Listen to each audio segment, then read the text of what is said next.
Iran की jail में 5 साल की सजा खत्म होने के बाद एक हफ्ते बाद ही ब्रिटिश ईरानी सहायता कर्मी नाज़नीन जगारी रेडक्लिफ पर रविवार को ईरान के रिवॉल्यूशनरी कोर्ट में सिस्टम के खिलाफ प्रचार करने के एक नए आरोप में मुकदमा शुरू हुआ।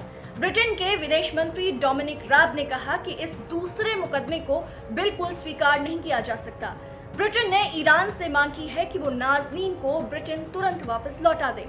उन्होंने कहा कि ईरान नाज़नीन पर क्रूर और अपमानजनक कार्रवाई कर रहा है।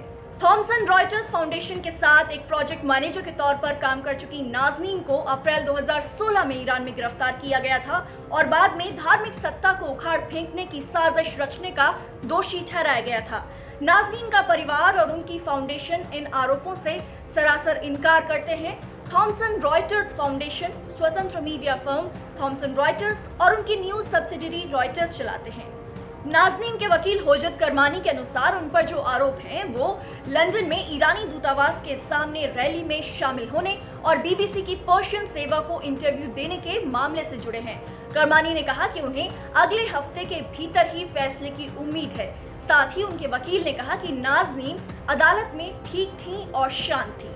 साथ ही उन्होंने कहा कि मुझे उम्मीद है कि वो बरी हो जाएंगी। लेकिन ब्रिटेन को इस मामले में कितनी उम्मीद है? इस मामले पर ईरानी न्यायपालिका की तरफ से भी कोई टिप्पणी नहीं आई है।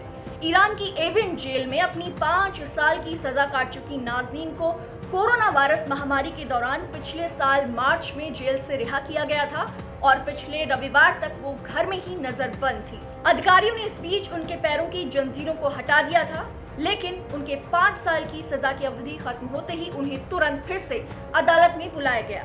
उनके पति रिचर्ड ने नाज़नीन को मुक्त करो अभियान की स्थापना की है। वो ब्रिटिश सरकार से अपनी पत्नी की सुरक्षित रिहाई सुनिश्चित करने की मांग कर रही हैं। उन्होंने एक बयान में कहा था कि आज नाज़नीन का भविष्य अनिश्चित बना हुआ है और उसकी नजरबंदी प्रभावी रूप से समाप्त हो गई है, लेकिन इसके बावजूद भी नाज़नीन को ईरान वापस ब्रिटेन नहीं लौटने दे रहा। थॉमसन रॉयटर्स फाउंडेशन के सीईओ एंटोनो जपुल्ला ने एक बयान में कहा कि दूसरा मुकदमा नाज़नीन की उनकी पीड़ा को लंबा खींचने के लिए एक सोची समझी साजिश है। ब्रिटिश प्रधानमंत्री बोरिस जॉनसन ने भी बुधवार को ईरानी राष्ट्रपति हसन रूहानी के साथ एक कॉल में कहा कि नाज़नीन को अपने परिवार और अपने घर के पास वापस लौटने की अनुमति ईरान को दे देनी चाहिए। ईरानी मीडिया ने बताया कि कॉल के दौरान जब ये बात हुई तो रूहानी ने 400 मिलियन पाउंड के ऐतिहासिक कर्ज का मुद्दा उठाया था, जिसके बारे में तेहरान का कहना है कि ये पैसा ब्रिटेन पर ईरान के शाह के समय 1970 के दशक में हुई आर्म्स डील के मामले में उधार था। ईरान परमाणु हथियारों के मामले में प्रतिबंधों से मुक्ति चाहता है और इसी का फायदा उठाते हुए वो कई हथकंडे अपनाता है कि दूसरे देशों पर दबाव बनाने के लिए, कभी ब्रिटेन पर दबाव बनाने के लिए, कभी अमेरिका पर दबाव बनाने के लिए। और देखना होगा कि आखिरकार इस तरीके की जो पॉलिटिक्स है, ये हथकंडे जो हैं दूसरे देशों पर दबाव बनाने के ईरान के, ये उसके कितने काम आते हैं और नाज़नीन को न्याय कब तक मिल पाता है।